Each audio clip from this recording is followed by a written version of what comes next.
we're back at the Tolleson-Mack studio, and yeah, it's been a long summer for me. It's been pretty much all summer since I've been back. How you boys been? We got Good, Brye good. Sayer in the house. We got Britt Bockius, and we got Brandon Brown. Let's we can talk about the summer a little bit, but we're into some really exciting rodeo times right now, especially for the rodeo cowboys. Got a week left in the regular season, so A lot of not just the guys on the bubble, but guys trying to make the rookie of the year race. There's a lot of stuff that's coming up at the end of it, so it's real exciting and a lot of nail biting going on, I would imagine. man, those guys are stressed out. There's a couple of the guys that there's a couple Arizona guys that got a chance to do good. I'm really pulling for Denton Dunning, but Yeah, those guys, it's they're lions out there. Junior talked about it. They're ravenous lions out there rodeoing right now. Yeah. Anytime they get a chance for blood, they're after it. And like you talked about the rookie of the year race, that's pretty exciting. And we got a couple of rookie of the year yes, sir. contenders right here and winners actually. Winners, yep. Yeah. We've been talking about Brye for a long time, and just Brye Sayer here, and 1994 Rookie of the Year, and Britt Bockius 1992 Rookie of the Year. right. Back when they bucked, Right. Yeah. And, Brye went on the head side, so like who are you battling it out with that year? I don't know. I don't know if there's Chance's rookie year or not, Chance Kelton or Yeah. Yeah. I don't remember who it was. Tell us about that head horse you had. Oh, Crater? Yeah. Oh, Sorrel? Yeah. Yeah. No, he's a good horse. We got him real young. And I roped on him every day and just, you had him from a high school, right? You rode him in the high school, all the junior way? rodeo, high school, Okay. pro rodeo. Yeah. Took me to the BFI and stuff like BFI, that. yeah. Yeah. He was at the BFI. And then is that the one that Jake rode? That's one Jake came and got for the finals. Yeah, so real quick before we lose track. So this buckle actually is a go-around buckle. It's a 1993 fifth round. Jake gave this to your mom, right? Yeah. Yeah, so Yeah. Jake, and tell the story, it was like midway, right? Yeah, so Jake was at the finals and his horse wasn't working good. So we were at a ranch working or something like that. And Jake, roped at the finals that night. Then he drove all night to our house here in Phoenix and picked up my horse and drove back and, roped on him in the last 3 rounds. And he ended up giving my mom go-round buckle That's awesome. from that year. So He rode him a couple years, right? no, just the one Oh, year. just that 1 year? Yeah, just the Okay. 1 year. Yeah. Okay. Yeah. And at that time, it was just one roper that won the award. The world Yes. title, yeah. Just Yeah. the one won the Rookie of the Year award. Same Yeah. with you, right? One. Yeah, I think I was the last year in '94 that it was that way. That's that's even extra. Because you guys were competing against everybody at that point, so that's a hell of an accomplishment. Yeah, it's kind of a big deal when you first get started. I mean, I think it's important. I don't know if it weighs that heavy on down the career. I mean, because it might help with some endorsement deals or just personally, as far as an achievement, I think it's something that's kind of pretty cool. I don't know if it was really set after or sought after, I should say, to try to maybe win the rookie, but it was always in my mindset, and it did work out the first year, although I didn't make the finals. So it's kind of maybe it went backwards for me. I mean, yes, I won the rookie, but I was still, like I said, 1,800 and some odd short of making the finals the same year. So Yeah, and then and then what was even more disheartening is that they give you a ticket to go watch. they give you a ticket for the last 3 purse, and you get in the wagon. You And, get to watch. yeah, you get to watch, and you get the wagon, and you get in from there. Of course, we stayed right downtown too. It's kind of a shitty motel, but got a new black gold riding the wagon, and got to go watch the last 3 purse. I was broke as fuck. Who did you battle it out with that year? I don't even remember, bro. I really don't. I was just trying to think of That's that. the 1900s. Yeah, the late 1900s, man. I don't know. I'd have to look.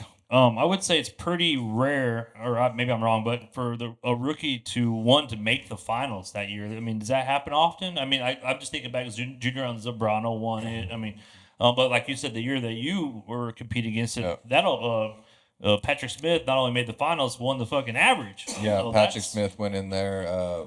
We battled it out, and I followed him all the way to the year. The end of the year, Pendleton and all that stuff. And man, he was just ahead of me throughout the whole year. And he made the NFR, and him and Matt Tyler won the average that year. They caught all 10 steers. Matt went up there, and they caught all 10 of them. So How did you end up that year? shoot, I was third. I can't remember who won second that year, but No, but as far did you make the finals? no, Oh, okay. no, shit, no. I will say, I think just maybe I ran across it when I was just rolling through the Cowboy Channel. But they do have now in Fort Worth with Mary Jane, everybody at Resistol.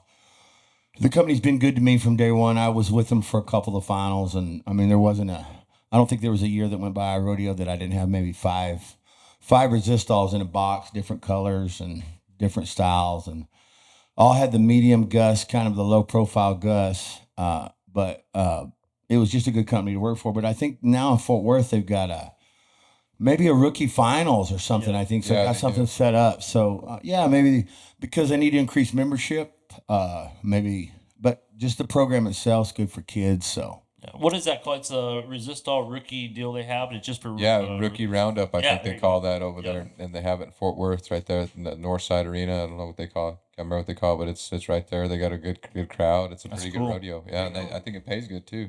Yeah. They didn't have that stuff. You know what I mean? When you would love to have that right there. yeah, the rookie roundup for me was Temecula. What the hell am I doing here? I don't want to be here.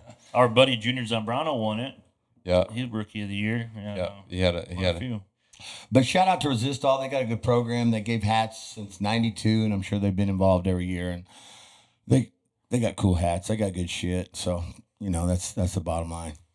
Well, Brye Sayer brought us a little treat today. He brought us a shirt from back in the day. What year? Well, we don't really know, but probably right we're not 90. this 15th annual, so 17. So some of our older viewers will probably know what this is, but How do we do the math? Because I flunked 6 times in high school. So, all right. So look here, I'm gonna tell you, I'm 54. It says I'm 17 there. yeah, so it's like So- about 30 years ago, probably. 20. 37 years ago? Is that it? No, I was born in Yeah. 86. I was 14 there, so. I was born in 86, so if this was 90, so we're So that was 1988 then. okay. Yeah. So 1980. I was a junior in high Wow. school. And man, there's some names on But here. this was the roping of all ropings as far as junior ropings are concerned. So when you went in there, the arena kind of set back down low, and it was real sandy in this area. Everybody kind of come in and parked. It's a wonder more people didn't get stuck. But there was campsites, and I don't know what the fuck they call them trees, but there's a lot of trees that had been cut, most of the limbs, but old campers, and I don't know how many teams they'd have, but they'd have dummy ropings, mixed ropings, and everybody that I can remember that was everybody. Speedy and Steve Northcott won. I mean, there were several different. Speedy won at Heelan. Steve Northcott, Corey Koontz. There's just been a whole bunch of them. Matt Tyler's name's on here, both the There's greens. world champion after world champion. I mean, I'm looking down here. We got, Arizona people. Matt Tyler. Jason Williams. Shout out Jason Williams on here too. Shit. But it was a cool roping to where and if you was the world junior team roping champion, you was kind of the shit. I mean, that was the shit. Mm-hmm. I can just remember that first and foremost, and maybe what has been a big part of it, because I guess that competition. Because I say you only rope with your clientele, I think that maybe right there, because they all came and it was all in one area, that maybe I was fortunate enough to be able to be around that. And I think that's good too, because the competition was from everywhere. Yeah. See, next to their name here, there's a age. I'm assuming that's an age. That's a number. That must be their age. So Yeah. How old was Steve Northcott in that deal? Steve Northcott. 19, I bet. Steve Northcott was 18 years old. That's the same age as Nikki is right now, right? Oh, wow. Right. Yeah. So that's kind of blast from the past. Little coincidence, too. Him winning a rookie. He probably won it that year too, because he was pretty We unstoppable. got Whip Lewis on here. Yeah, big whip and chance. Yeah. Yeah, Shad Chawit. Chad Shavwick's on here. Dirk Clark. Man, there's Jason Hirschberger. I know some of these names from Arizona. Boogie Ray. There's some big time guys. Matt Tyler. Shit. Corey Koontz. Brian Adams. But yeah, I guess this was the shit back in the day. So we Yeah, appreciate it was in Allen, Oklahoma, which was kind of down there by Ada, and it was so hot. Yeah. What was kind of cool too is by the time it wasn't progressive, so you got all 5. Everybody got all 5. So they might have 300 teams, and it would last into the darkness. Wow. But all the kids would hang out on the back of the chute on the head and side. So about the time the 4th, 5th, and 6th round, or 5th round, the final round, I don't know if Brye remembers. I bet there was, I don't know, there's 40, the most conglomeration of people around the head and box, sitting on the box, around the box. And when the chutes would open, we were just like high school kids and shit too. We were just like, throw it, every time. Yeah. So for 3 rounds, that group of kids just fucking hollered. I wonder if Cowden's around here. I don't think see him. Cody ever went to Allen. Liddon? I don't think he ever Too went far, to Allen. too far from Cali. Right. Yeah, I don't think he ever went to Allen. But man, these are some That sweet. was right in your buckles. backyard, though, huh, Britt? Yeah, man, it was Pretty. Yeah, it was cool. He rode his horse there. It was cool. Yeah. Yeah, I did. Man, this buckle right here is something, man. It's a go-around buckle from 1993. I don't know if everybody see it, but this is a cool son bitch right here. And it's from Sam's Town. Champion team roper. 5th go-around. We don't even have that casino no more. No. No more Sam's Town. Good old days. Oh, yeah. And then Brye was supposed to bring his buckle. It's a badass buckle. The Resist All Rookie of the Year. I mean, Yeah. But no, that's what we're here to talk about today is a lot of races. Before we get into that, give us a rundown of how you've been doing over there. In the first Frontier Yes, Circuit sir. Bubble Watch. Oh, it's exciting. It's down to the last 3 rodeos. Let's see. Wednesday night, I'm gonna be out in competition in Cumberland, Maine. Thursday, I'm gonna be in Cumberland, Maine. Beautiful out there. Friday, I got a day off, which is probably much needed in this heated finish. And then Saturday night's the last rodeo at Woodstown, Powell's Grove, New Jersey. So the last rodeo in Cowtown. Yeah. Let's see here. We've got some guys right there on the bubble, like the guy I'm roping with. He's really bared down and tried this year. And he is currently going to be, I think, 10th. So it's taking a little more each year. Progressively, it takes more, which is kind of cool because it's showing progressive. It means that people are getting better. Would you say that Cowtown Rodeo is the biggest one over there in that side of the world? Well, as far as It's people? every week. I know that. It's a. Oh, yeah, it's every week for 18 weeks. Matter of fact. Wow. When I went there, it was Yeah. a big deal. But yeah, so fans were packed. like Terry's 10th. I'm not for sure his 11th and 12th. There's a guy named Dave Backdoor Valentine that he's got a chance. And then we've got there's a Brazilian named Junior Forzen. Yeah. Forzen. He's got a chance. He'll get the neck. Right here. So my man's 11th. Jesse Mayhew, a guy from Florida who's riding with Sean Quinn. My man Valentine, the junior. And this is bad news, but I guess to be grateful and to understand that sometimes death is not so cool. Tim Carnes just passed away last week, and he is currently. Oh, wow. He's a roper. Yeah, he's right now. he's in our hearts and he's in the stand. He's roped good this year, so hats off to him. Jimmy Healy, my friend, he's got a chance. Grays and Acres, so he's roped good. He's roped with Casey Cox. Oh, 1988 NFR qualifier on the head side for.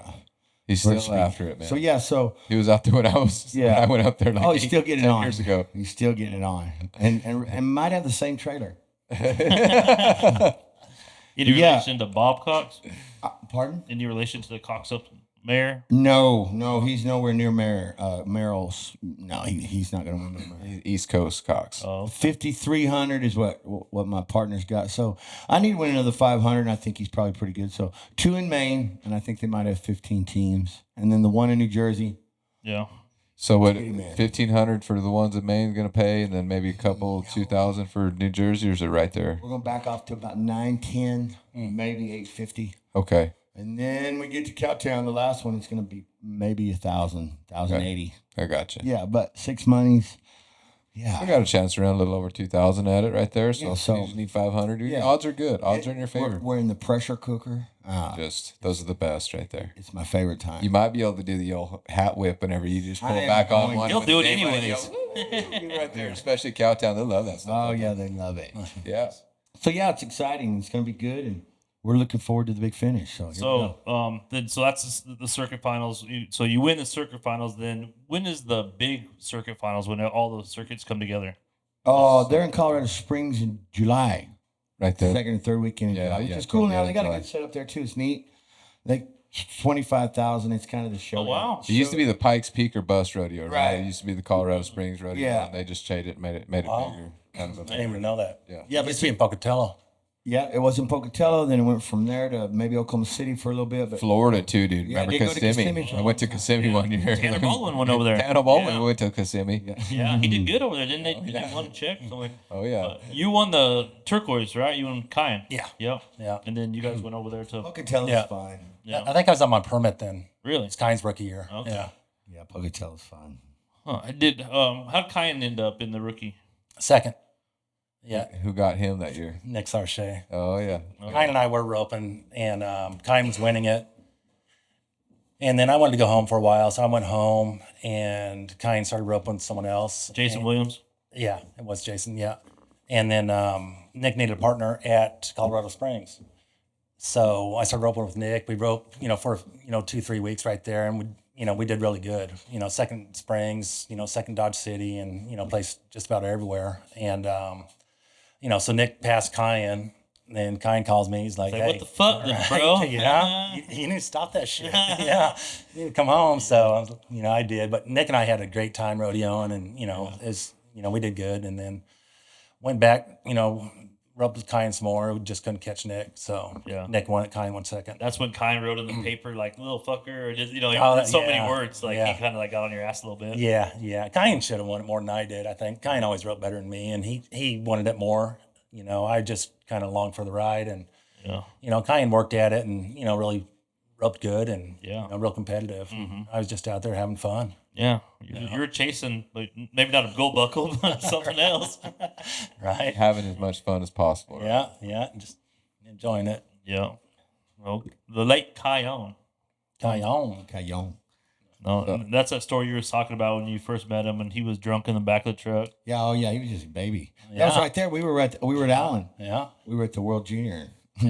I don't even remember who was driving. Maybe Cayon. Or Kevin Redstrom, maybe. Could have been Red too, but it was somebody who was just on the way back. You could just hear him rolling from tailgate to tailgate, or from fender to fender, just wop wop wop wop wop wop. wop. Yeah. Those 501 jeans buttoned up to the top. Yeah, and they had Broke a just- couple buttons. Had a light mullet, but and then they both spiked their hair. Yeah. Yeah.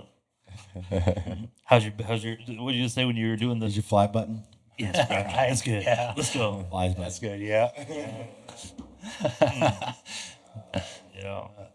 Hey, what kind of wild stories were over there at Ada? What did you guys do? Like after the roping, Well, there was some wild. there's I mean, 18-year-olds, 17-year-olds. Like, I mean, what? and again, too, I'm sure that there was some, but I like that. My first experience right there with Brye. I mean, not that we didn't have some good times after that as we became adults or young adults, whatever. But I mean, there probably wasn't as much drinking and shit going on for that reason. For one reason that night, because we were with some older guys, I think primarily, and not that they were steering us in the wrong direction. It's just where we ended up. But for the most part, I don't remember partying. Now, when it moved, which from when it quit at Allen, then they started having it at Amarillo and at the Bill Cody, and that was in November, Thanksgiving, and they had the junior roping there. Yeah. I think Chance Kelton kind of won it 1 year there. So I mean, it kind of moved, and then from there it kind of dissipated, and they didn't have anything. And now I think Tyler Wade and Wesley Thorpe started up a really cool deal. So Yeah.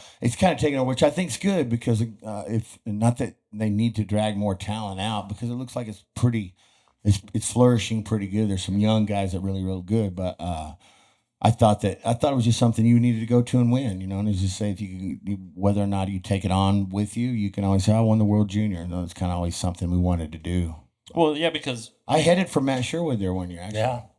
at that deal, what was the age brackets? Was it? I mean, it was one roping, but it was One junior open, 18 and under, yeah. Okay, 200. So like, it's just like the rookie deal. Like, you can only, you only have a rookie. You only have 1 year to win it. And Yeah, and it was like enter 6 times back then. So, I mean, there was like 400, 600 teams sometimes. Yeah. It's kind of nostalgic. It's vintage. It's cool.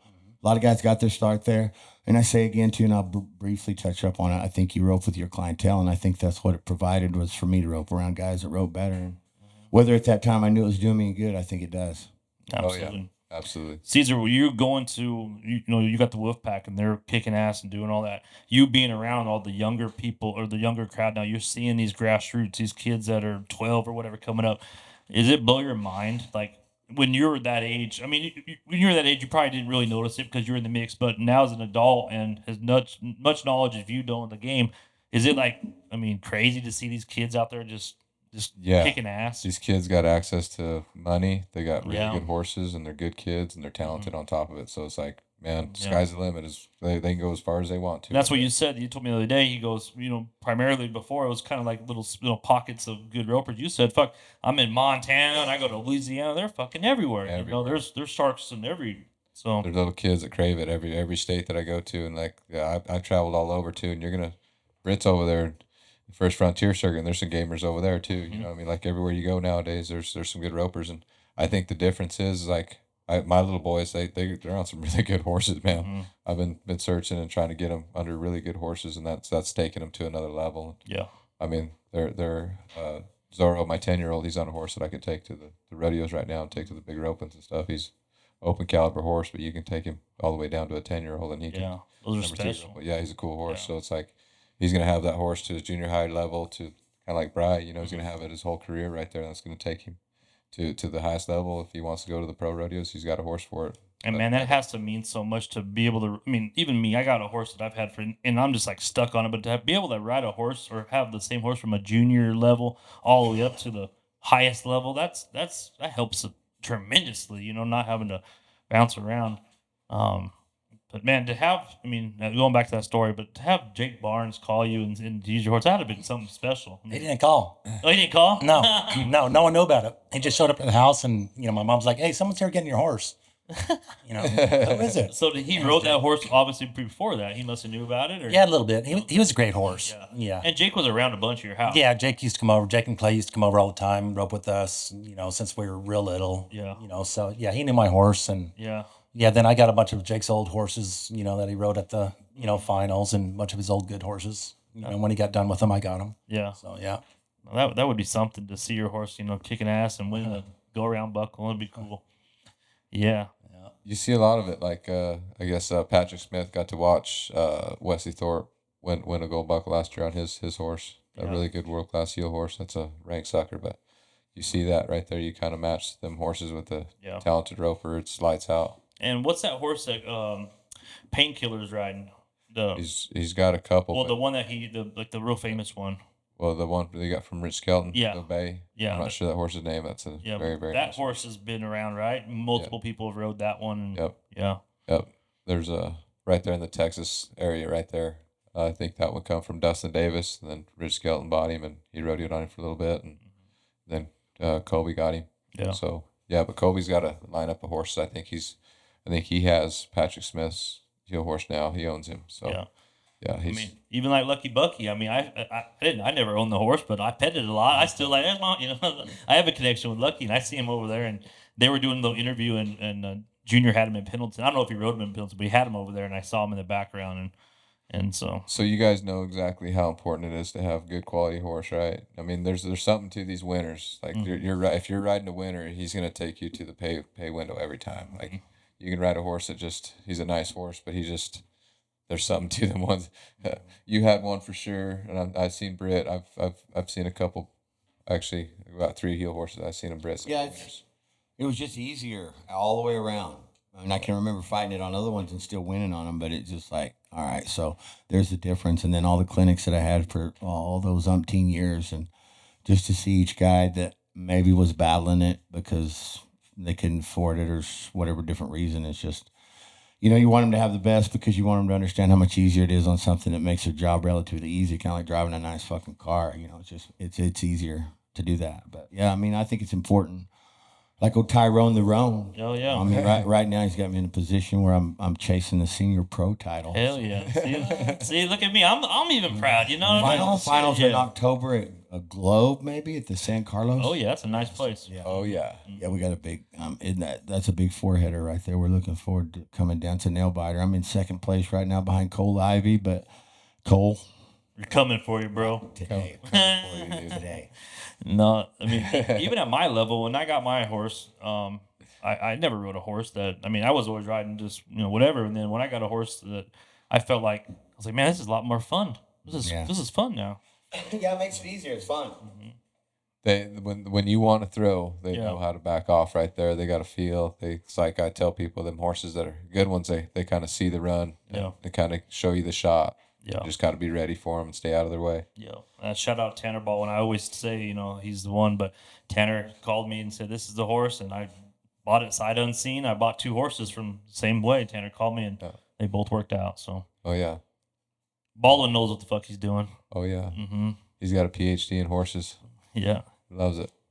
Ever since he's a kid. That's all he's wanted to do. He works hard, I'll tell you that. He's a hog. I love Tanner Baldwin. I was with him today. We were up today. Did you? We got to run through 45 head tomorrow. Britt's thinking of some good stories. When you like the funnest times, if you, I try to get there a couple days out of the week there to go visit Tanner. Man, it just makes roping fun. And, like you can't help but just laugh. And he loves horses so much. He loves cattle so much. He trades, and my favorite thing is when somebody goes to buy a horse from him. Oh yeah. He does not. Tell him the story about my deal. He said, "Fuck it, take it or not," or what did he say?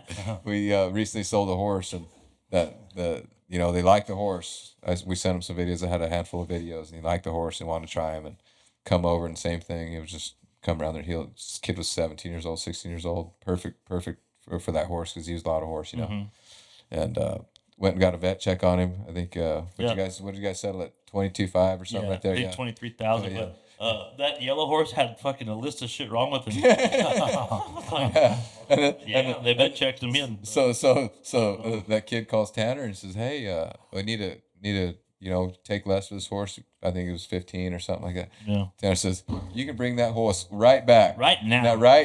If you don't want to buy, you don't want to pay 23,000 for the horse." He says, "You're gonna win all that right back on that horse this winter. You can go every day, all day long. You can practice on it. You can go to the rodeos, jackpots, everything." Because he don't look me sound walking. I mean, no. The horse is, I think he's 10 years old now. Yeah. 11, that's just kind of the age, and they hit that in double digits. They started getting little knee, ankles. Like Cesar said, he goes, "Good thing that Tanner was involved because I probably would have gave in a little bit, knowing that." I was like, "Oh fuck." Yeah. But The only one that I was pretty adamant on was Lucky Bucky like that. Same thing with Lucky. He had some issues. He's 12 years old. Been rodeoing on since he was 4.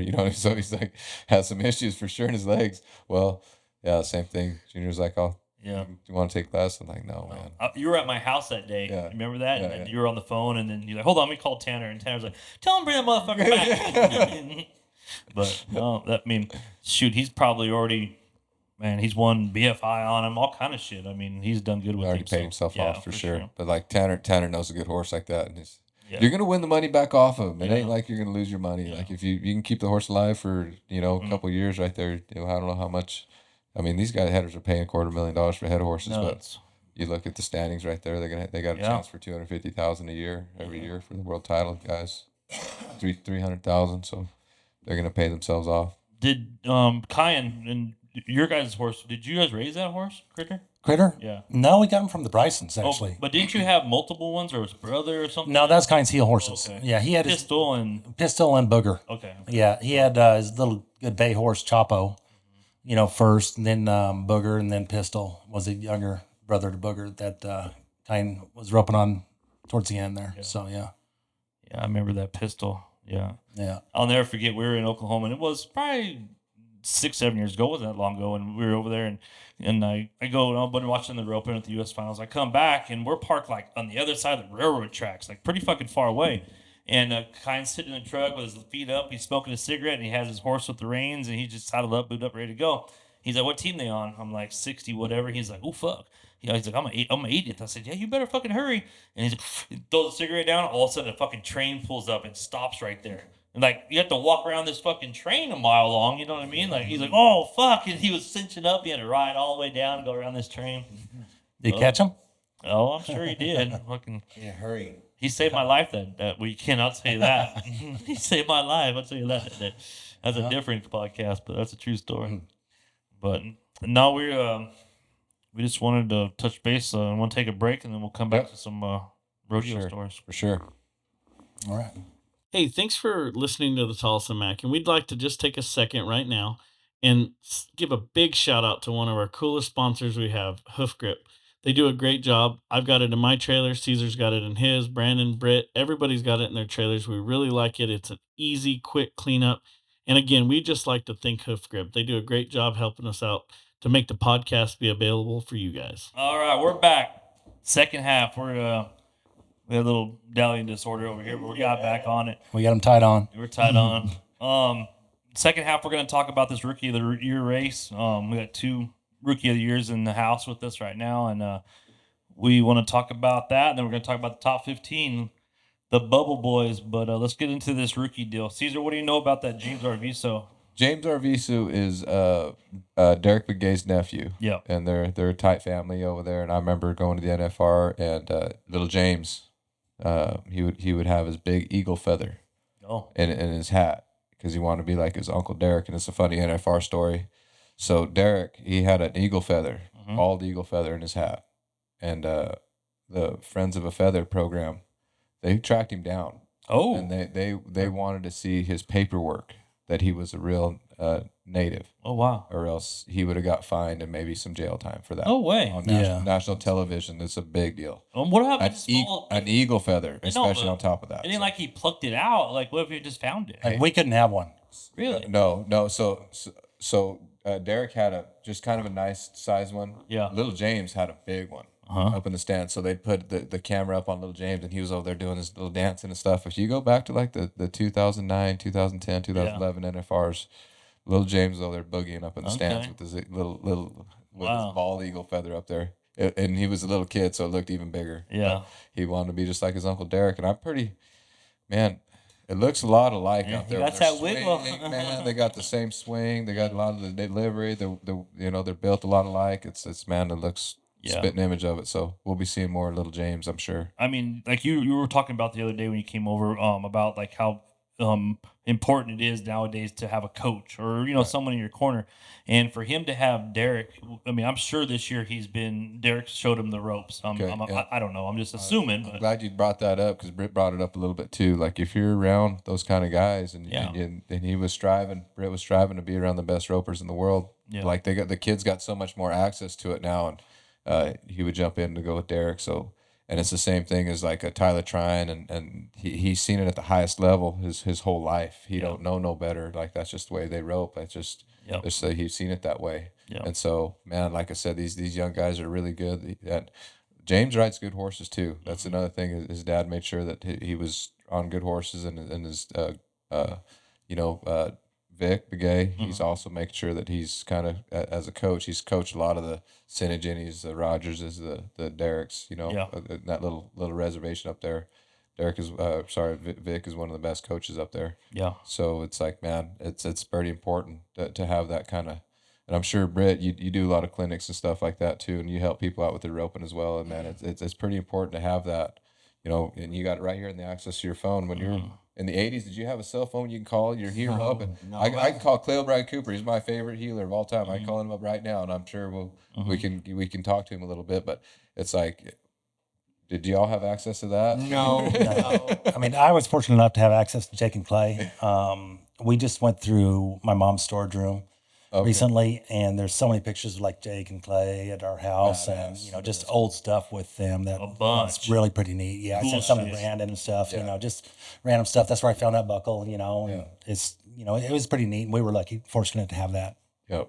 I just got done texting Steve Northcott and that deal because we got that T-shirt, and he's the same age as Nikki. You know what I mean? It's like, man, that's wild to see that right there, the next generation. And he was over there sitting and.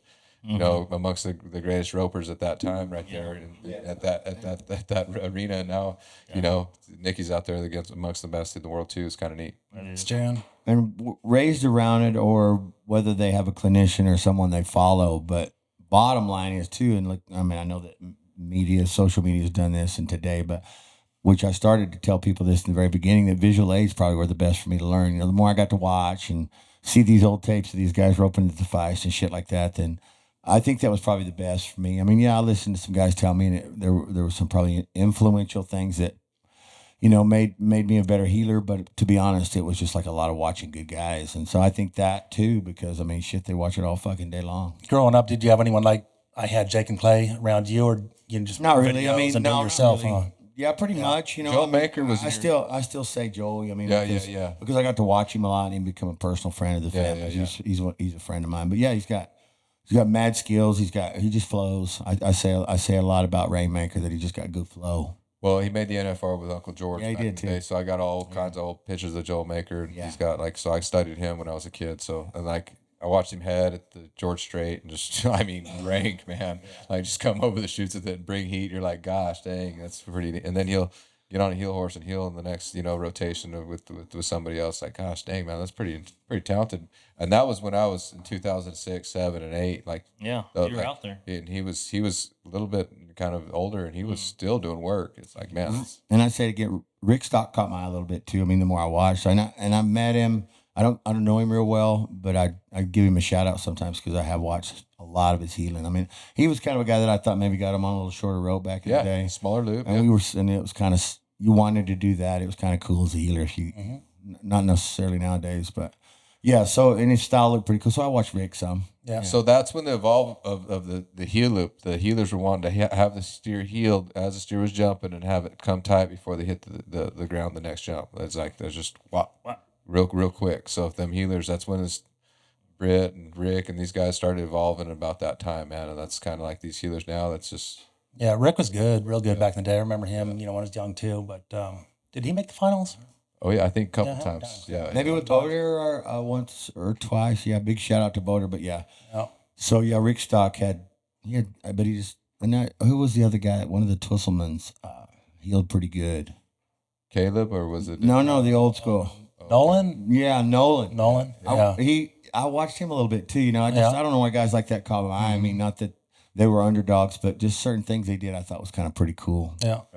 Right, for sure.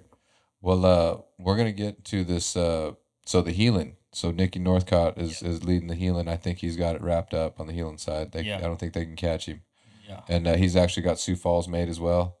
And so that's the last rodeo of the year coming in. And that's why this thing is so.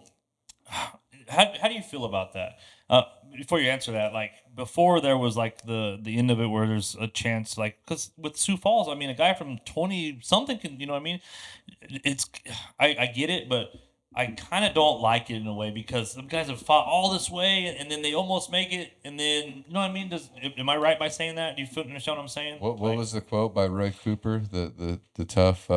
Tough get tougher, and the other ones go home. Or Yeah, something. they just go home. It's just kind of how it is in this game. It's a jungle out there. Junior Nogueira talked about it on another podcast too. It's like, man, you gotta dang sure be tough out there. It's a. The reason I don't like that is because not everybody gets to go.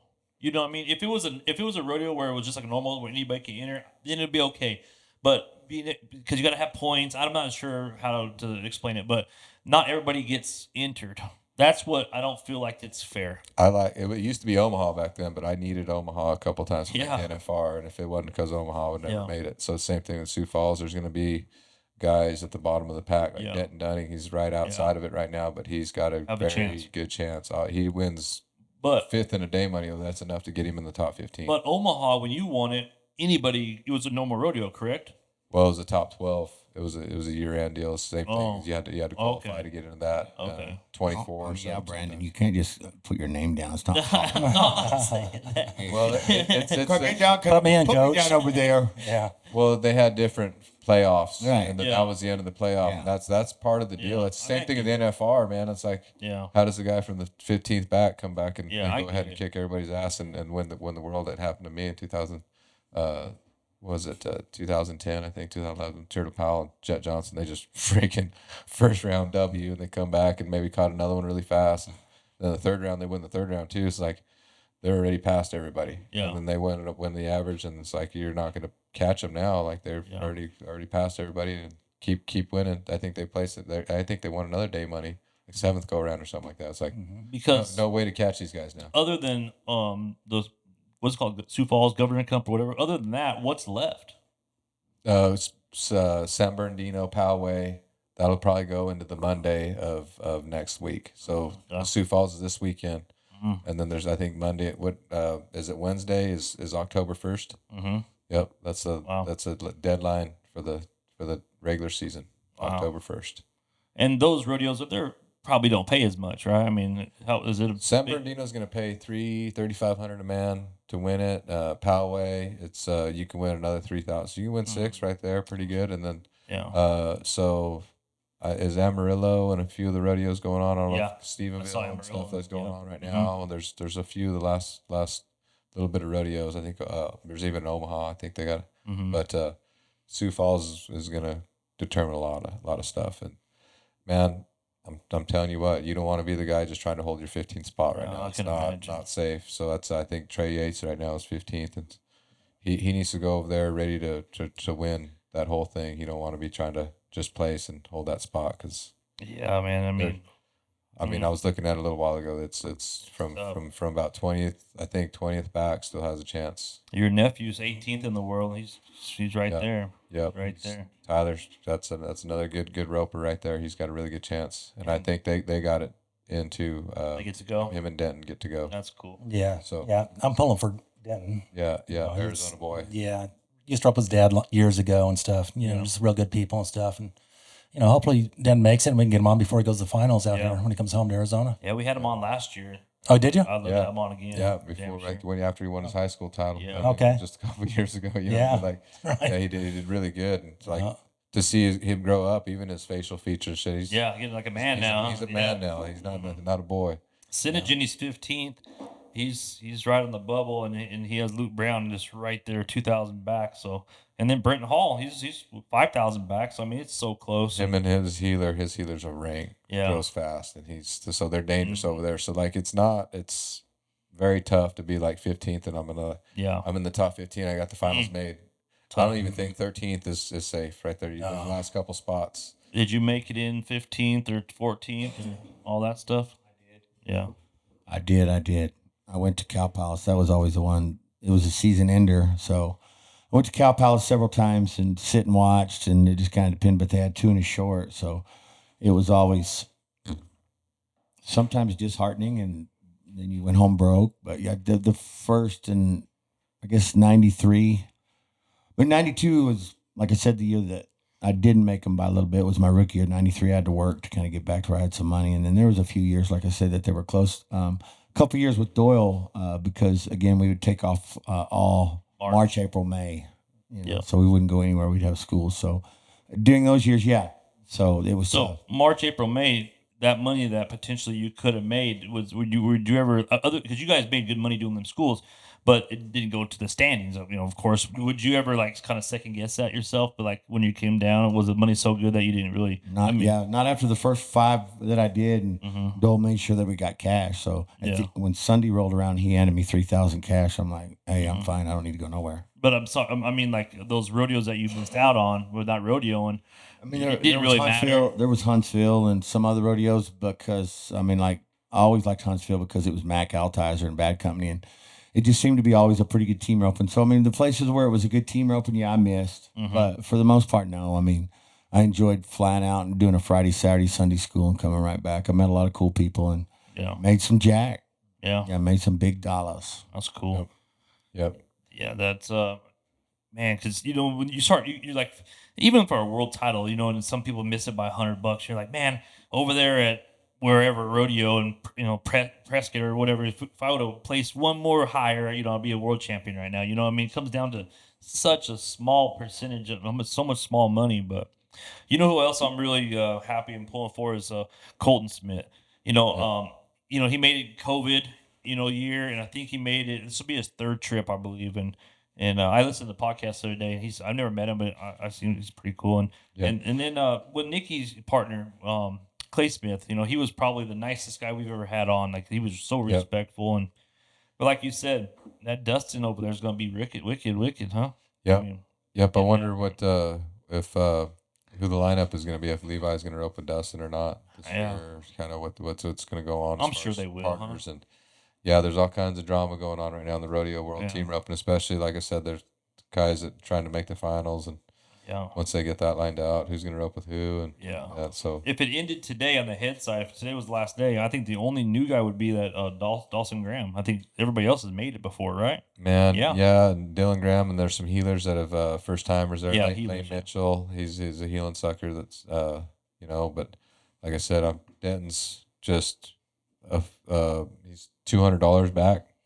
Yeah. So if he can just kind of have a good hit over there in Iowa, that's all he needs. Oh man, I remember me and Tom Richards were 20,000 out. We're 25th in the world. We're back. Yeah. And we went into Omaha. We kind of made a decision. We got to blast them over here. We got to win rounds, and we got to win the average over here. We got to do good.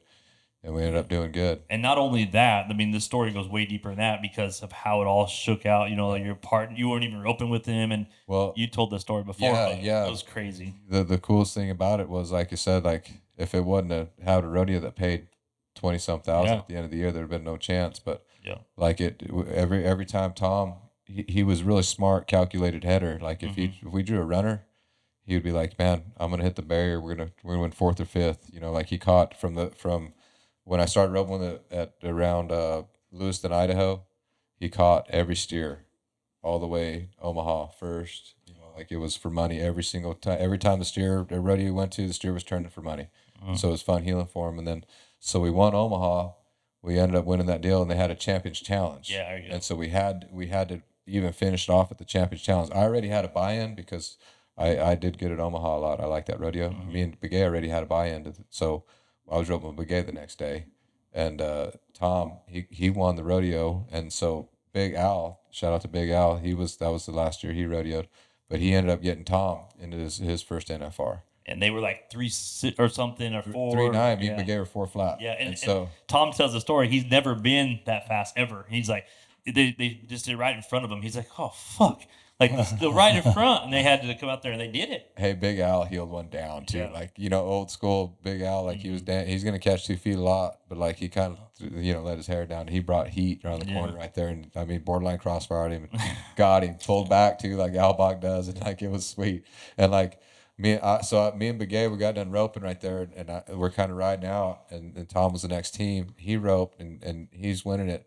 And this guy, we're hooping and hollering. I go over there, we high five each other, like it's a big deal. Like it was, but then they kind of wanted to say, because we were up at Stephenville that same week, and so on the way to Stephenville, we decided, hey, we're going to turn the Stephenville steer out. We're going to go to Omaha, and that's what we that's our only chance.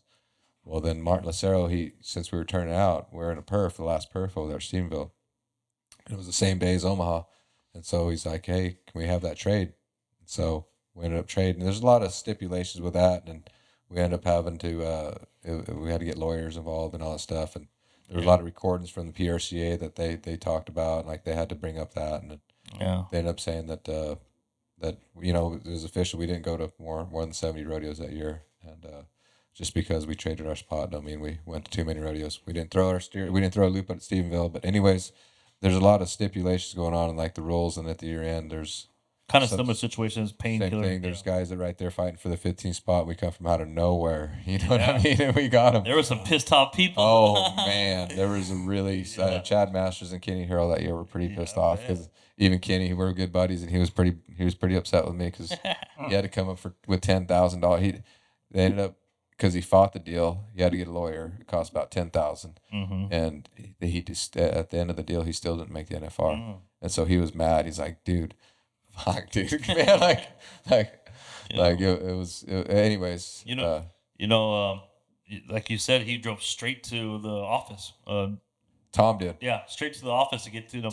Tom went and had a book, and all the rodeos that he went to, and he wrote them down, how much his entry fees were and all this stuff. Like he was a real calculated guy, and he had exactly how many rodeos he went to. He showed that we went to Stephenville. We turned it out, all that stuff, and drove from Omaha, drove to Colorado Springs, because they were kind of we were getting phone calls, and like it was starting to get to be a big deal. Like we need a lawyer up.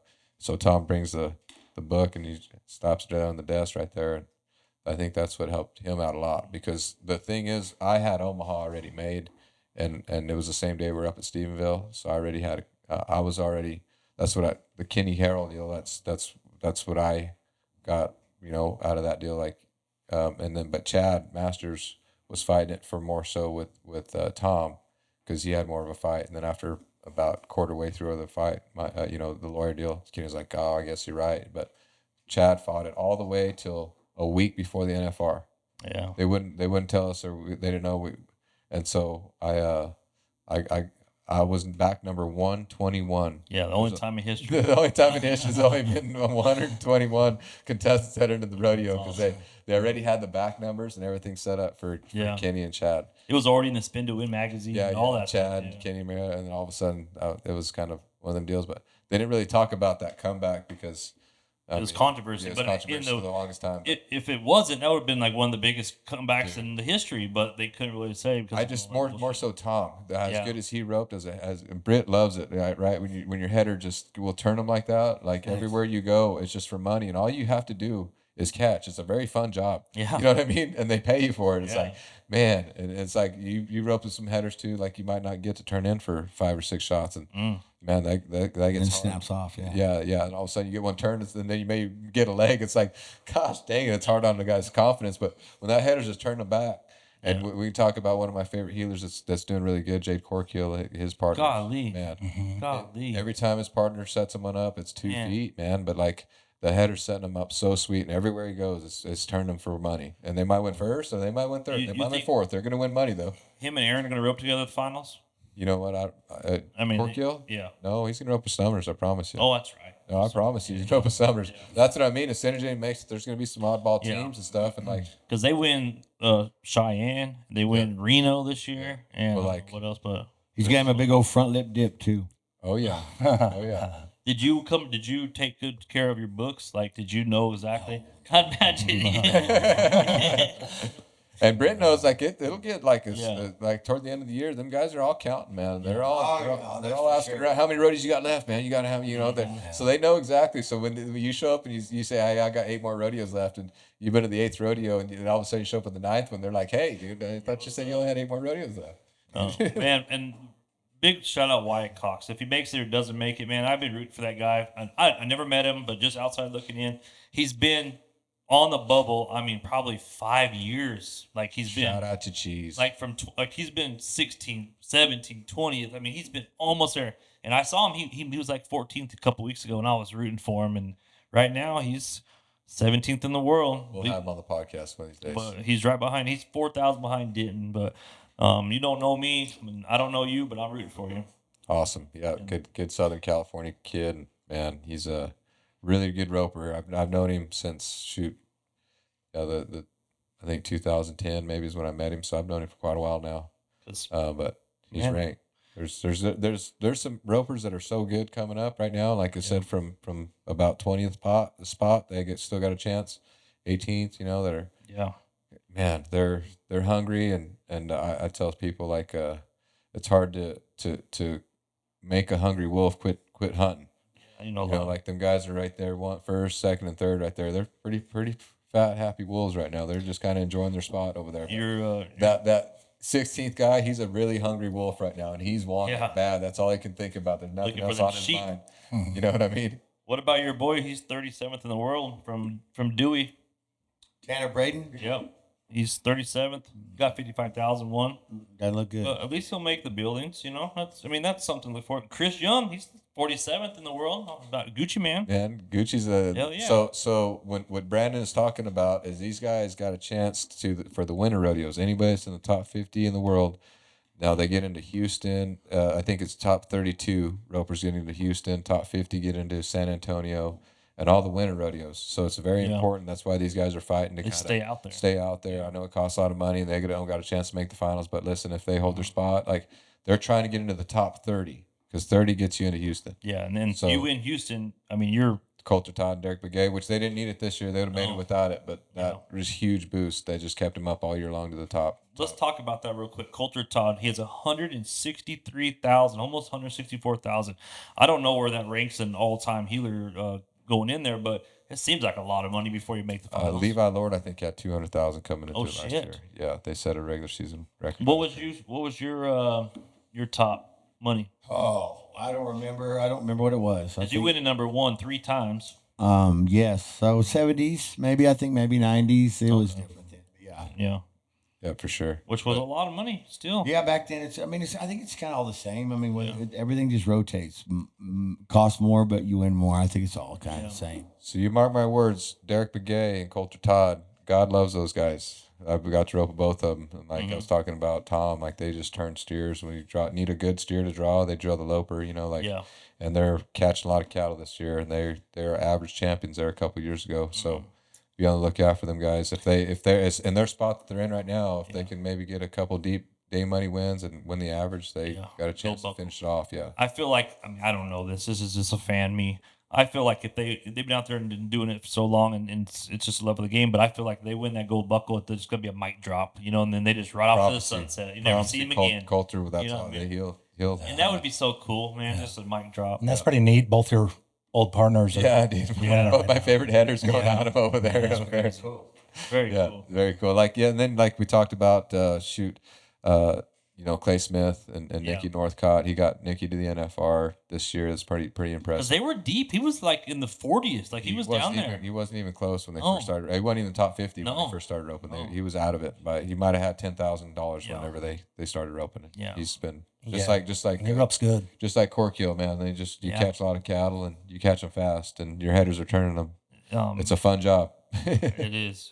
When this whole thing started, I get to meet some of these guys and, all that. When I met Steve is, I talked to him, I text him periodically and it just to know, like, I got a little, I'm interested, I got some stuff invested now. I know his dad, you know what I mean? I never met Nicky, but I'm rooting for him. And that's what's cool about it. I get to meet some of these guys and, We'll have to talk to him in Vegas. yeah. And the minor boys are back and they've had a little break and now they're back. They're Bob, in the top 10. That Yeah. head horse come Yeah. back, and then them two horses, that team of horses together I think is what helped him get back to the NFR again too, because Yeah. them guys are pretty good ropers. And Give us a story about old Jake Smith, your buddy. Tell you a dirty story. Oh, Jake, no, it was good kids. I've known them ever since. I mean, gosh, ever since they was 4, 5, and 6. And Jake would always have a joke, and he'd always call me Chili because if I missed one, he said, "Did I chili one?" Or did? But they was good kids always. And actually, Clay and Jake both came to a school that we did down there in southeastern Oklahoma, but their family and even a namesake. I mean, not that I'm that big on it, but I'm glad that, in fact, that my name's involved in Jake, Clay, and Britt. So that makes it kind of cool. That is cool. yeah. Oh, That is yeah. really cool. Really Yep. cool. But neat family, great mother, great father, great grandparents. I mean, it's just been a neat unit. And Jake made a transition that most can't. So I'm glad he did. yeah, right. I guess so. I mean, Man. because he put forth a lot of effort into everything he did. So maybe healing didn't come easy for him. Maybe he did chili whop too many of them. Jake, I don't know. Maybe you chili whop too many of them. Well, that's But- the thing too. Like But now he's not chili whopping the crispy horns. He's making it happen. So in 2006, proud of him. Yeah, talked about it a little bit. But Clay Smith won the dummy roping in Vegas. Yeah. And all them kids were little bitty guys. You know? Yeah. I mean, I told him he was going to be a world champ back then. You know what I mean? He's just a big old smile. But Jake, man, I got to watch him healing and stuff, and he heals good. There's not, but man, it's just one of them deals. It's just, if you can head that good and you're talented enough on the head side and heading comes a little bit natural to you, when you're paying the bills and you got a family, about that time when he started heading, he had some. yeah, nobody even really knew he could hit. I'm sure he could, but he just wasn't something he did. Because I knew he could when he was roping the horns over there, the dummy rope. He was Yeah. a little bitty kid, and then Yeah. so when he did start heading, I think the first time I saw him head was I'm going to the rodeo here in a couple of days, and that was the first time I seen him head. Him and Douglas Rich won it. And I'm like, man, that guy heading on a 5-year-old and does Yeah. pretty good. That he trained himself over there, pretty good. And next thing you know, the next year he sold all his heel horses and he went straight Wow. to head. So What about Luke Brown? He's made it so many times. I mean, this is like consecutive. I might be wrong, but I don't think he's missed the finals in 15 years. yeah, He's made it a lot. another solid dude. I mean, he scores and catches. He's smart, does Yes. things right when they need to be done right. So yeah, And then Shea Carroll, he's 19th in the world. this is another He's first guy that's Shea never baby. made it. I hope he does too, because that guy, baby. both ends. he's worked at it so freaking hard this head, and man, he's been a frustrated healer back there, and he's wanted some of the world class headers to Yeah. turn them back for him, and he's like, you know what, I'm man, gonna I'm do just myself. gonna be a world class header. How about that? Him and Jake, so it's kind of cool to see that them guys made the transition, which Britt said it's hard to do Yeah. to be a world class header like that. It takes a lot of talent. Brian, did you ever get into like a slump, or did you ever change it up? Did Kai never head, or do you ever heal? Did you guys ever fuck No. around? Just stick No. to it? No, Yeah. we really didn't go that long either. What didn't happen back then? Yeah. Yeah. Yeah. There ain't too many. I mean, I don't know, but we were talking about I don't know how many, but like Speed made it both ends. Trevor obviously made it both ends. Quinn Kessler made it both ends. I mean, Dave Moat, there's not like There's so 20 maybe. Mark Steinman. there's guys making it in the There's a NFR lot. this year that have made it. Coulter Todd made it head and Yeah. healing, and then Clint Clint Summers. Summers. Yeah. So Yeah. like, there's some guys that are. Now, if That's Shea different. Carroll could make Yeah. it, maybe. He made the NFR, healing. Yeah. That's another guy that's Yeah. made it head. And that's pretty impressive, man. Yeah. Like, like That's pretty impressive. I'm not that impressed by a lot, but that's pretty fucking impressive. To me, that's right there. That's what I told some people. Like, if you want really so hard, you want to impress me, like with your roping, like and healers, and I talked to him about Wesley Thorpe. You know, he's another guy that's a gamer that can head as well too. But like, Wesley won the BFI, made the NFR, and won the college finals the same year. And then he went, I think, the 4th or 5th round at the NFR. It's like, Wow. you know what, man? Like his rookie year, and you know, like, that's pretty good. You know what I'm Blessed saying? right Like, there. yeah. So Derek's number 1 in the world, and then behind Derek we got Dustin, Clay, Tanner Thompson, and Caleb in the top 5 right there. I would say Derek can throw a rope. Don't get me wrong; he can throw just as much as anybody else. But those other guys, I mean, that's kind of their. When we talk about Caleb and we talk about Tanner and we talk especially Dustin, those are guys that throw coils. Those are throwers. But I guess it doesn't necessarily have to be that, because would you say Derek? He's not known as a coil thrower. Am I saying that right? I mean, So he uses more of his horse. funny story, Derek. You'd ask him kind of what are you going to see, and he's like, it all depends on kind of the steer the go I get. He never would kind of, but like he's just a winner, man, and like he's gonna if he needs to throw the rope and the steer's out there, he's gonna throw. But if he hits the barrier and steer's right there, he's gonna keep it real tight, turn the steer, and you're still gonna win. It's like Eric Rogers, another guy that does a good job. Like the natives are real smart about, especially from up here. They're real smart about scoring right. Yeah, Derek used to throw a lot. I mean, reach a lot when in his younger days, especially on that big paint. It wasn't very big. He's kind of little. A little paint. But he's smart, and I think that Caleb Drigger's the same way. He could throw all his ropes. I watched that guy tie 2 ropes together, stand on top of a horse trailer, and snap it on with, kerpow, like from 50 feet back. You know what I mean? Like, it's pretty cool to see. So, like, there's all kinds of talent over there. But I just gotta be bored to do that. Just get to a point. It's like I don't Britt, know what time. when I don't know if you remember, but when we had Baby Jesus and Tyler Wade on, you asked him, hey, when you make the finals this year, you're going to switch it up or whatever, and he told you no. He said, yes, this is the horse I got here. I'm going to throw some rope. And you said, well, you might have a little trouble getting into the wall, And that's their mentality. That's what they do. I mean, I think if you make it there that way and you try to switch it up, you know what I mean? You start thinking in your head. I mean, there's enough room to keep throwing rope when you make the finals. Yeah, but Tyler's your healer has an to be exception there. too, because he'll throw that much more. Yeah. I mean, he bombs. And then, like you said, explain it like when you saw him coming up, he was, throwing some and wouldn't necessarily catch them all. Explain that. Like, explain to the listeners what that I means. think he grew up. I mean, I don't know. I think a lot of guys do, but I mean, Tyler Wade when he started, he was never known as, oh, golly, when he come to the jackpot, he wasn't going to maybe catch 5, and he just wasn't a threat, and I mean, even as a kid, but you did see that he had some skills, maybe they weren't as many in a row, but he did reach, and when he started, he roped, I think, with Quincy Kukulhan, maybe he started kind of, but the learning curve was kind of maybe in transition then too for reachers. And I don't know when it started and how it all meshed in, but I want to say that Tyler Wade didn't play a part in it. But I mean, I think that he was in that generation where everybody started reaching. So here he is, a guy that reaches maybe too far in situations where I don't think he should. But whether I'm old school or not on that fucking idea, I mean, I don't know. But I mean, I think nowadays it's changed up because everybody reaches. You know? Back in those days, and Brian included, was a guy that threw a bunch of rope at a jackpot was kind of unheard of. Am I saying that correct? Like at a jackpot, they weren't throwing like they are, right? It's now- like 5-1 headers now. That's like, what I they're mean. Blasting on every steer. And Like it wasn't like that, correct? no, the guys like Britt, they never missed, man. Mhm. They might take another swing over them or whatever, but there was very high percentage catch rates. I don't remember ever being able to do it either. I mean, like when my first year, there was a time or two in which I called them, they weren't jackpots, you go to the match, and that was just a jackpot in California. So, you go to Red Bluff and them, and there was always after each rodeo, there was a match or whatever they called it. So then you'd go, but it just seemed like there I was mucked out. Maybe not riding as good as horses, but steers runs, scores seemed longer, and nobody reached. Everybody was just trying to put 4 runs together. Everybody was just trying to Enough catch. just to catch them big hard running suckers, man. Just rolling. And And then ride up right behind them and rope them and go. So if you're reaching and ducking, your horse wasn't going to Yeah. run to the next year. Like if you threw in the corner, like and start, try to stop your rope, your horse going to be looking to stop in the corner of the next one. But fuck the BFI. They're throwing all their rope. They're trying to be 4 flat at the BFI now. Like That's pretty impressive. I mean, even like with a Sartain or a T-Wade, I mean, Yeah. those guys have got it figured out, better today, he's a champ. And why? Is because he's got his range figured out.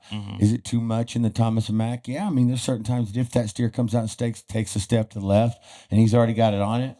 Yeah, I mean, it's too fucking much. Also, there weren't the sponsors like there are today. You know, Yeah, so helps back out. then, Yeah. you know, They're trying to eat. yeah. The thing I know about T. Wade's horses though is I've been told some of the headers that have rode them, they're really free running. They don't drop and button hook. So and when we ask them to go, they turn left. So like they're still in his throw, they're still moving in a forward motion, which is nice. Yeah, they're not if they go to the right turn 90 degrees right away, that's when the big whip happens. The legs are all over the place. Those are hard to heal. That's what you said about Critter. That picture. There was a picture of Jake riding his horse, and you could tell the photographer took it, and then the guy painted it, and this horse is fucking down, and it's ducked off. And The steers are big. They had to turn them pretty aggressive, especially at the NFR. There were 600 weights, probably 550. Well, weights. actually, that was a picture of Jake's old horse, that bay horse with the notch in his neck. You remember him? Little bay, long mane and tail, and he would go left. Oh, yeah. Yeah. It was a different deal back then. The steers weren't as they didn't rope steers as little as they do now. They're maybe 300 pounds, and if they got horns this big, that barely stick out of the ear, they're blasting them. You still get a 13-foot gate with these small steers? Oh, every day. The gate just stay the same? Oh yeah, I build one gate. You just built one. Yeah. Just prototype. Yeah, Catch all. yeah. Get the same gate open to 1.4 million. Yeah, no You shit. can get plenty of cattle in that sunblock, promise you. Yeah. Well, before we go, I always like to try to get one funny ass story out of your ass, Britt, and some listeners do too. I watched the Luke Branquino podcast the other day, and he had one of your good friends on, and let's just give us something about old Corky. A hort dog? No. Oh gosh, just a good dude. I mean, I met him through Tough Hedeman, and it was kind of like he was going to start roping. And I mean, here you got this guy that came from Los Angeles and now is in Las Vegas. And at that time, CLS Transportation was in New York, Aspen, LA. I don't know how many vehicles, like 280 vehicles too, which he time shared 3 or 4 different vans for like Aerosmith and shit. But I mean, when I'm talking about rolling into business, Yeah. it's a different level. But just a good guy and business oriented, even in conversation. But he loved to rope. Mm-hmm. He liked the Western lifestyle. He wanted to help. I think he was a trendsetter too for kind of a cool deal where he just said, "Hey, fuck it, I'm gonna have a roping and I'm not gonna charge any cattle charge." One of my You favorite wrote there? opens. Yeah. You did that? Yeah. You? Oh, Hort yeah. dog Yeah, classic. everyone went to Hort Dog. Yeah, so I mean, Love he that just roping. come to me and say, "Hey, I want to do something." See, let's do something. So we kind of got together and Tough. We just got to a point, and Tough pushed it that he didn't. And of course, he didn't need the cattle charge, but yeah. So I mean, there's a lot of crazy things, and because after that relationship started from there, I mean, it just went to. There were several different occasions that there's things that had been done with Charlie that Charlie provided that no one else will ever do Yeah. at all. So that roping, he would cook too, like all the food you wanted. That's Like awesome.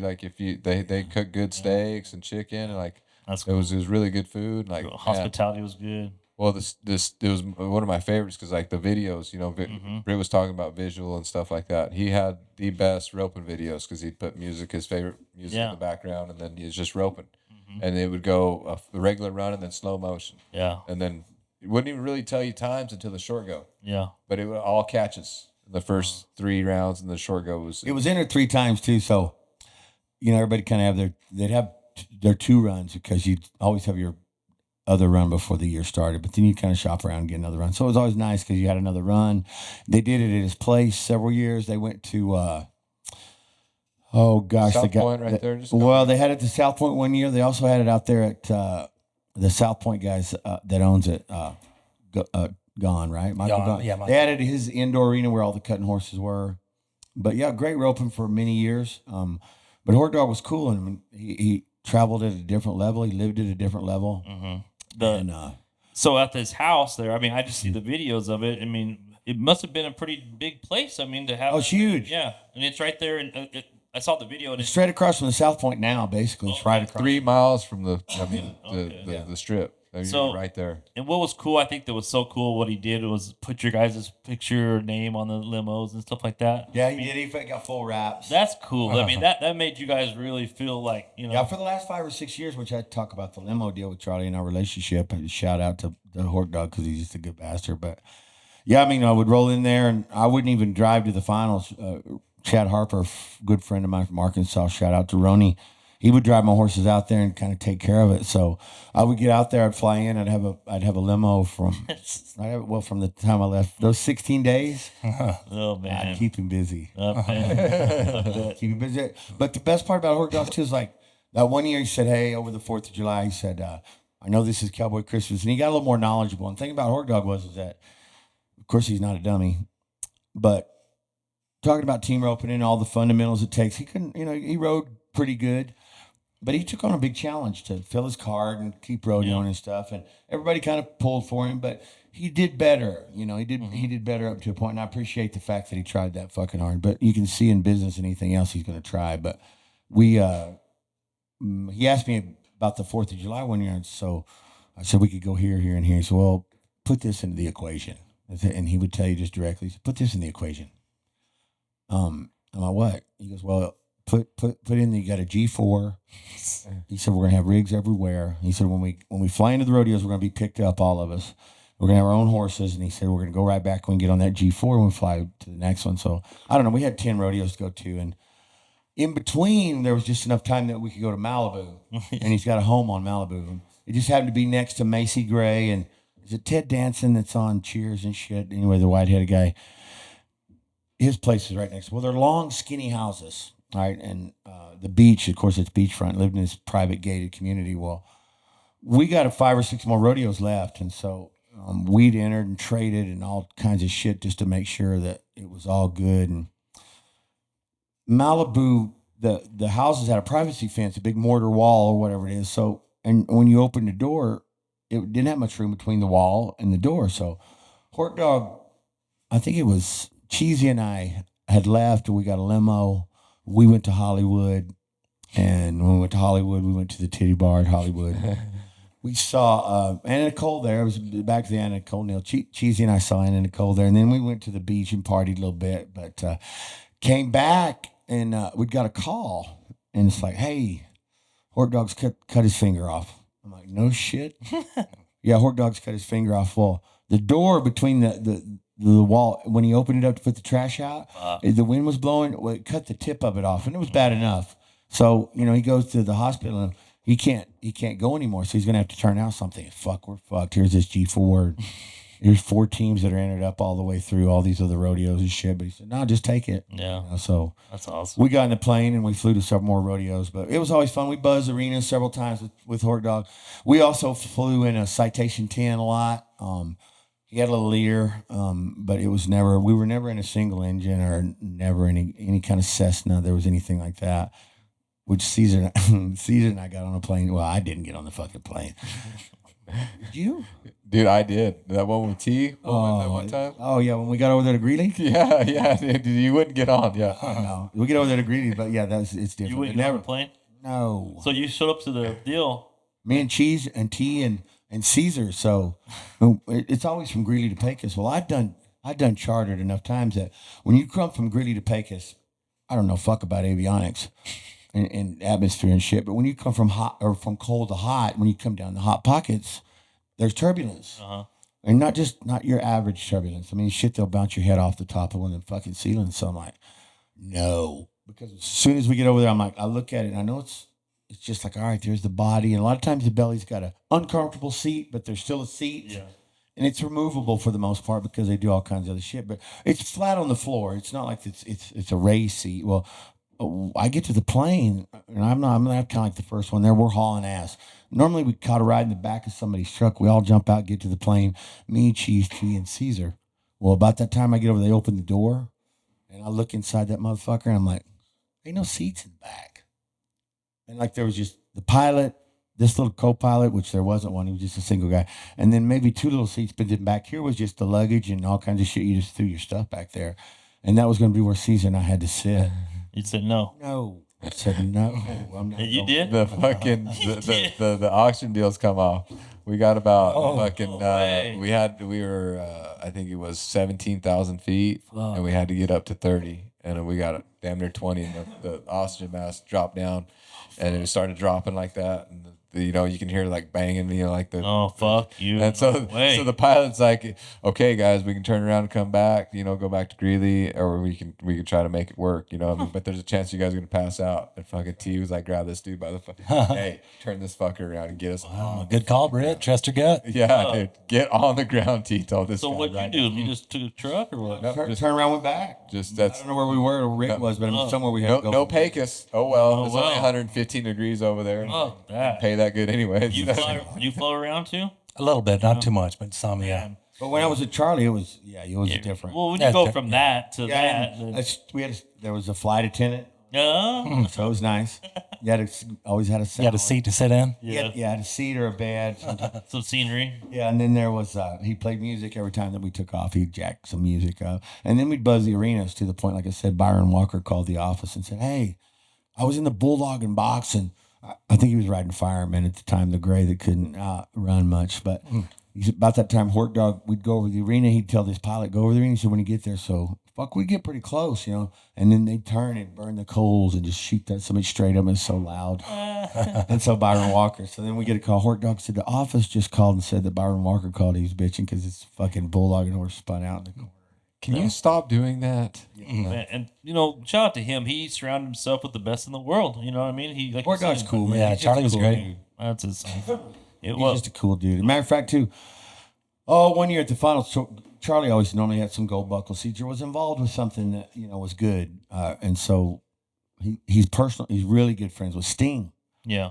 And so, yeah, Sting comes to finals one time. Well, I guess Sting didn't know that he was allergic to horses, but I got to meet him prior to the deal. And Charlie had introduced me to him. Well, as soon as the team run was over, I can't wait to get up there around that little old bar and just hang out. It's the best spot in the world, I promise. So I have a cocktail as soon as I get up there. About that time, I see Sting and his people. There's about 4 or 5 of them kind of around him. And I can see him. He's just kind of walking, and he's red, and he's got some hives. And when I walk by there, he goes, "Hey, Britt." He said, "I'm allergic to these fucking horses." He's got hives and shit. I'm all over. allergic. And he said I was allergic. He left, and we later went to the. We were at another kitty bar. Another establishment. Yeah. Pretty cool, but yeah, Sting.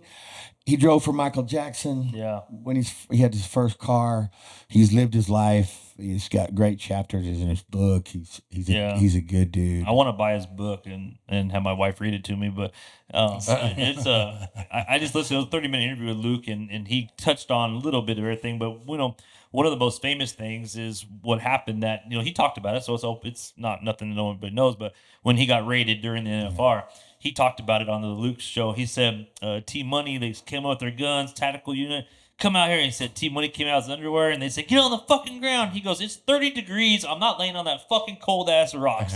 So he said, T didn't get on the ground, but Which was fucking stupid too, because I mean they could have busted him any other time, but it just happened to be that he's in. I mean, because that's all. That's fucking and bullshit. two, and look, Vegas is Vegas, but I mean, Charlie was a fucking hustler, and he was aggressive with his business. So I mean, if he happened to, when they call getting a door, and if he got a door that he pissed some other company off, it was a tale of shit that shouldn't have happened, but. Yeah. He did what he did. He lived, He told me he ranched. I didn't talk to him but one time since he's kind of been back, but met a lot of guys. He was in Oregon at a place, and he got to ranch and do some shit that he enjoyed. So I don't think it was that bad. Wasn't that bad. I can't wait to meet him. Just watch that, like I said, that 30-minute interview he did the other day. Yeah, he's badass, man. He's He's cool. I think it'd be a great interview. We'd love to have him on. I will. We'll get it. And I want you to be able, because I want to hear some of this. You guys will bring up stuff that you forgot about. I sit with him in Vegas one time. I'd never seen Baccarat. I had no fucking idea what it was. So one morning he wants to go play, and I'm like, all right, cool. So he calls and gets. I mean, he didn't have a limo. He'd always have his personal Bentley or whatever the top of the line car was at that time. And he had a driver named Robert. And Robert took us everywhere. So that morning, he's like, oh, let's go to whatever casino it was. And within, 3 or 4 hours, I sit and watched him. I don't know. That day, I watched him lose like 115,000. Up and around. so I asked him, like, what the fuck, Hork Dog? How do you do that, man? He said, I make $7,000 an hour, 7 days a week, 24 hours a day. Son of a bitch. Golly. It's like healing. Lose whatever you want, man. 13-foot gate. Yeah. That is a 13-foot gate. But a great relationship, a friend first, and a guy that tried to make things good for team ropers. That's Because, awesome. and he wasn't a groomer, he wasn't trying to put anybody's balls in their mouth. He was just hort dog, and he liked it, and he wanted to help. Yeah, that's cool. I think there's quite a few guys out there that maybe not that extreme level that he was at, but guys that try to help, the industry and people out and stuff like that. That's what makes this whole deal work. He's fun. He's a lot of fun. Well, we appreciate this. And one more question. Maybe you guys can answer this. I'm here looking at this buckle. When they get them gold buckles, when they say gold buckle, is it really a gold buckle? Is it real gold? Like, is it really, 'cause obviously this is pretty heavy. If this was gold, that would be like I don't know. Silver with gold, plates, yeah. So plates, but what when they say gold buckle, like Fool's how much, gold. Yeah, I mean, how much is the buckle? Is there a certain amount of gold? I'm sure there's something. It has to be. They're not going to call it a gold buckle. It ain't a gold buckle, right? I don't know, but the senior pros, they look a lot like the world championship buckle. So if I happen to do good, or if I do good, When you do gold, Ryan won that. I'm going to wear mine around and tell stories. Maybe the bar is dark and I can tell them, hey. yeah, But yeah. yeah. a gold buckle. Yeah. I don't think the senior pros are real gold. Kine won one, but the gold ones look gold. Yeah. And I think I don't know. None of us has one, so. Cheesy's, I mean, I've rolled with the guys, but I've looked at it many times. I mean, Cheesy left his buckle back there, and yeah, I mean, it looked cool. It was, but yeah, I don't think they're real gold. I think it's silver, right? The buckle silver, the Right. gold on top Gold of plated. it, plated and stuff with it, where they put the name and everything, and like right there where they, Yeah, that's BFI. BFI. I mean, those real rubies. Yeah, that buckle's worse than dough. Yeah, I mean, these buckles cost some, I think, but I mean, Yeah, because awesome. the jewels in that one are worth a lot worse than dough. My number 8 one I won looks pretty similar. yeah. About both the same. We'll go to the pawn shop right here in Tulsa. It was just as hard to win too. No I'm sure. shit. Right. We had 400 teams that day. Steers were about the same. You Yeah. know what I mean? Nice little lopers down through Yeah. there. Had to be quick. I had to beat like little 10-year-old kids. And Them suckers hit the end hard over there that year. I'm sure I watched the video 100 times with Britt winning that. I mean, his BFI wins. I got all the, but man, every time he'd throw it down there and dally, them smoke would come off his horn. Them steers would hit in the end so gosh damn hard. too. Man, I always just wonder when they say gold buckle, like how much actual money gold is it? You know what I mean? So I think right there where the letting's at and where it's plated Yeah. right there, it's gold on the buckles. But they are some cool buckles. Yeah. yeah, they are shiny. Man, they're nice. Well, we appreciate it, and we're gonna see how this all shakes out with these guys on the bubble. We'll know next, within 4 or 5 days. 1 week, pretty much. Yeah, Yeah. we'll know. We'll have Headed to Cumberland. Yeah, good luck over there. Thank you. Get your guy into the finals over there. Yeah, Going for and it. then come back and win this senior deal with Otay. Healer for hire. I'm leaving it out. I'm leaving everything out. Are they gonna have? Do they have a course of the year for the senior deal? You know what? If so, then I'm Man. going to put Tyrone the Roan. Oh, running. yeah. Contention. Tyrone Man. is in contention. It's gonna make that price go up. It'll be so I told Britt was worried about it. Like, what is this horse? I said, He's a dude, good catcher. you're gonna like him. Hey, whenever you dally, he will finish. Dude. That's what Britt's all about. You can get a little pullback on old User Tyrone. friendly. There we Yes. go. Well, Yes. we appreciate it, and thanks for coming on, Brian. I've been trying to get you on for a minute. Yeah, Wow, about time, huh? Talk about rookie of the year stuff. Yes, Perfect timing. Cool. Shout out. Thanks for everybody, and we'll go from there. Thanks, guys. Yep. Appreciate it. Thank you. I guess.